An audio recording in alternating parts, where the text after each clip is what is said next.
our next guest is going to be queued up here. Thank you, Mary, for joining us. I hope you stay on and enjoy the day with us. Thank We'll be speaking with Mr. Ophir Adar. Adar, is he ready in the queue? Ah, there he is.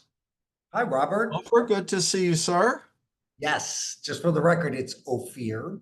Ophir, thank I you. only correct you because Ophir is a very popular Israeli name. Ophir is a little bit less popular.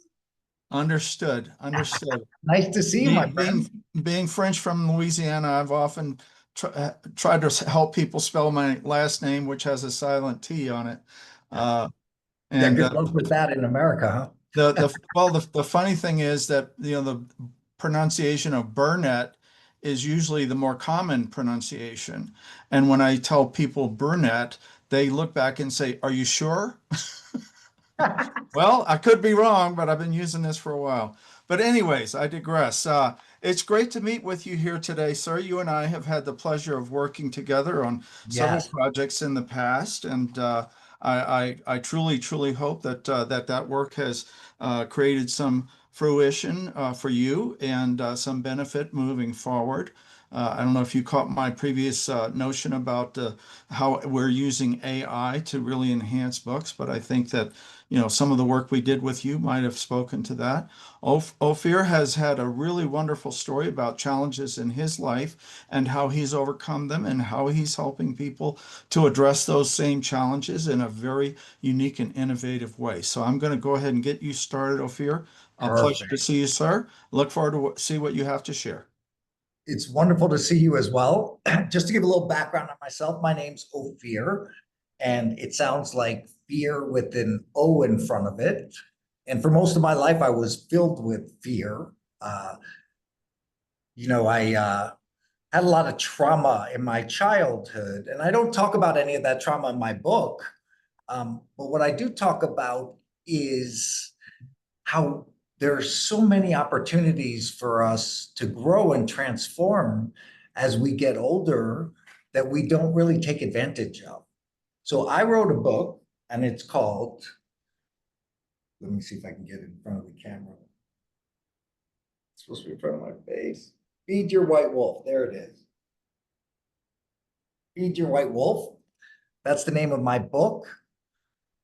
And it is going to be launching on July 12th. And I am so excited for this book to come out. So when I was 9 years old, my parents sent me to survival camp in Canada. And I remember very clearly because they had to sign a waiver in case I died at the camp. That was really exciting and wonderful. And when I flew into Ontario, Canada on a seaplane, there was still ice on the water in June. And so we got there and they took us and they threw us in the water about a half a mile out and said, sink or swim. And that was the same way I felt when I got into real estate at 30 years old in the Sunset Strip of Los Angeles. And because I had a lot of trauma in my childhood, I wasn't very confident. And I hadn't really learned how to be able to engage and communicate and build rapport and create great relationships for myself. And so when I got into real estate at 30 years old, I was so lost and so confused, and I couldn't figure out why I wasn't succeeding. And all of a sudden, I realized that my mindset was dominated by really dark thoughts, meaning my mindset was dominated by a belief that other people are better than me, a belief that I'm not quite good enough, a belief that I'm not lovable. And a lot of people deal with the same things. And all of those things perpetuate other people not believing in you. See, if I'm in sales and I don't believe in myself, why would anybody else believe in me? So that's where it started when I was 30 years old on the Sunset Strip of Los Angeles. And I talk about my journey in real estate over 25 years. First, from being very unsuccessful as a real estate agent, which isn't a unique story to people. And then how I became the #1 agent for Keller Williams in all of California within 2 years of getting into coaching. And I talk about how I learned to look at things differently, how I learned about the spiritual laws of the universe, and what you get out of pushing yourself past comfort zones and doing things that we wouldn't necessarily want to be doing. Uh, Things that make us uncomfortable are usually the place where we have the most growth, right? And so I speak about all of that in Feed Your White Wolf. And I talk about the lessons that I've learned over my 30 years and the importance of being a wonderful communicator, of learning how to create systems and structures and being able to create duplicatable business. And I also have an amazing workbook that goes along with this book. And for anybody that purchases the book on July 12th and sends us a copy of the fact that they purchased it to Ophir, Ophir, at realmomentum.com, we will send you the workbook for free. So, a lot of times you have people talk about transformation in life and how you can possibly change, but they don't give you exercises or things that you can utilize in order to get there. And so, I wrote a book and talk about some of my experiences. And I realized that in order to support people in getting to where I got in transforming things for themselves, in order for me to be able to do that, then I needed to be able to support them in that ability. And so the book is about all of the lessons that I've learned in real estate and all of the spiritual lessons that I've learned in life and all of the coaching lessons that I've learned and utilized to help build myself a very successful business and help coach thousands of agents into becoming listing agents and creating a very successful business for themselves. And so I'm very excited for the book to launch on July 12th. And I'm excited for everybody to be able to grab the book, have a light read, and then also be able to utilize the workbook to be able to create success for themselves. And by the way, I was just talking about this earlier, when you have a wheel of life, so to speak, there's different parts. There's business, there's family, there's personal, right?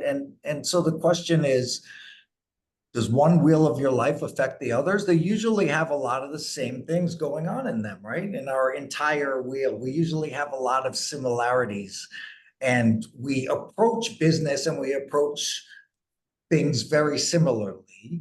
And therefore, you can use these exercises for any area. You don't have to be a real estate agent to get a lot of success. Get a lot of appreciation out of this book and utilize the exercises. You can utilize it for family. You can utilize the exercises for personal development. You can use them for any area of your life that you want to see change. And one of my favorite things to talk about, guys, is that transformation is a very easy thing. The most important thing about transformation is what?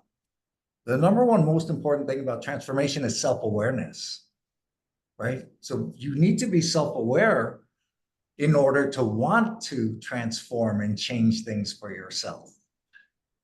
And so a lot of times we spend our lives focusing on blaming others and blaming circumstances for everything that we have in life.